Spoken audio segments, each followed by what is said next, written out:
Hey, this is Andy McCann coming to you from CrossFit Garage here in Woodstock, Georgia. And I got a question here from Pam from York, PA. She asks, I'm one of those not so healthy and fit preppers. In my mind, I can put on a 30-pound pack and hike 20 miles out of danger, but in reality, I can't. That's deep and honest of you. Where can I start? Where do I start? It seems so overwhelming. And I say this knowing that I've walked down the road of prepping. Help. Okay, so Pam, that is a great question. And man, I admire the openness, whatever. So I think I would say the easiest thing after doing this for so long is to just start somewhere, get a piece of success under your belt. So do anything, right? But essentially there are 5 pillars of health and fitness, and I love this guy, Ben Bergeron, put this together. He reworded some of the things that we all know and think about. Anyway, so it's a flywheel of success. So if you think of a water wheel, the water pours down the top, it starts to spin it, and once the first thing spins, it fills up the next bucket and keeps spinning, right? And so basically once it's started, it's easy to keep going. And they all work together, so you can start anywhere. And quickly, there are eat, sleep, train, think, and connect. And I'm going to go through each of these. I know I only have less than 7 minutes.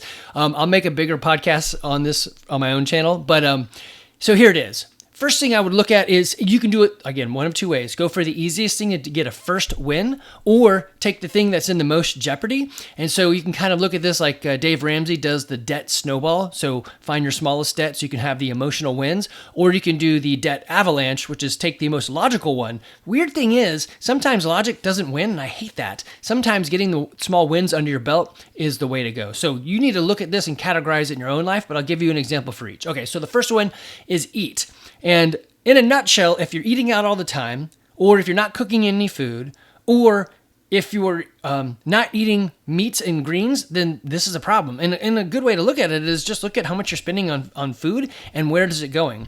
If you're eating at places that have a drive-through window, then that's probably the easiest place to start changing. Just stop eating there. Okay, next one is sleep or rest, or basically giving yourself downtime. So we really need 8 hours of sleep. You can look at that and say, do I have 8 hours of sleep? If not, start there, right? Just when you start by waking up early, and then it'll make you tired, but go to sleep on time.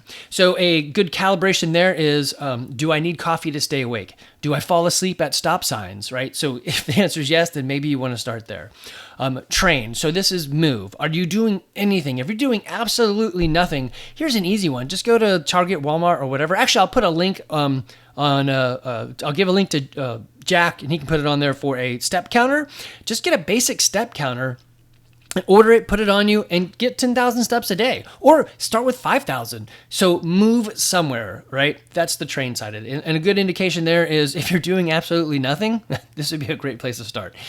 So think. This is mental wellness, and it's a little harder to kind of comprehend, but it really drives down into stress. And so how stressed are you? Are you worried or anxious all the time? Then man, maybe some of the CBDs that Jack talks about is the way to go. Like start something down that path. Or you could do that box breathing, right? The next one is connect. And that's your social connections. They have found the people that live the longest actually have the deepest connections. So out of all the people, when they go to the top of the top, or the best of the best of the best of the longest lived people, it comes down to they had the best social connections. And I think an easy way to look at this, and you should have this if you're in that prepping community, is can you call 3 people and say, I need your help, and they'll be there. If you don't have 3 people you can call and say, I need your help, then I would start there. And the connect and the social side of it could be as easy as go to the thing and do the what, right? So if you're in a prepping group, or there is no group, start a group. And as Jack talks about, don't call it prepping group. Say, hey, we're going to watch the Wolverines. What was that? Red Dawn. We're going to watch Red Dawn at such and such. Come over and check it out, right? Or maybe there's a local bar that does trivia night, and one of the trivia nights is focused around something you like, right? So find a place, go to a thing that has people interacting in a way that you like, and then dive into those people. Now, here's a weird thing on the social connection.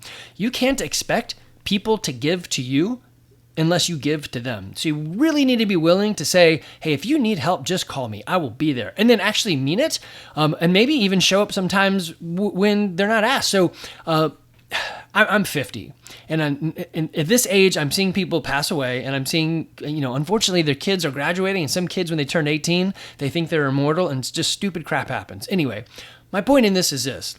people will say, hey, I'm praying for you, or I'm thinking thoughts for you, but I don't do that anymore. I actually will text them or call them or whatever and say, hey, I have a truck and a strong back. What can I do for you that needs to be done? Because action, I mean, that's that connection I'm offering. I'm willing, right? So sometimes you have to be first, but I would start with those things, and you could take it one of two ways. Go for easy wins, which I actually recommend, even though that's not me, versus find the thing that's the worst. Now, I know you're thinking, well, the worst, wouldn't it have the best change? Yes, but sometimes stacking up the easy wins is the emotional or the psychological thrust that you need to get going. Jack could probably talk a lot about this. He's really good on that whole psychology side. I am not. I when people are like, hey, how do I get off of sugar? I usually tell them, stop eating sugar. I know it's a little bit more complicated than that, but I'm a very 1 and 0 type of guy. So these are the 5 pillars of health and fitness: eat, sleep, train, think, and connect. And I think that's awesome that you realize what's inside you and what's not going on, and that you're willing to take the first step, pun intended, to fix it. It doesn't have to be hard. It just has to be something. And hey, Pam, if you really need some help and you want more opportunity to chat, email me, andy@crossfitgarage.com. Guys, I also take this content, the ones I usually give to Jack from your questions, and build a whole episode on our own channel for that. So you can search us there, either CrossFit Garage, or it's Fitness, Food, and Finances, or just look for me, Andy McCann. You'll find us there. All right, guys, take care.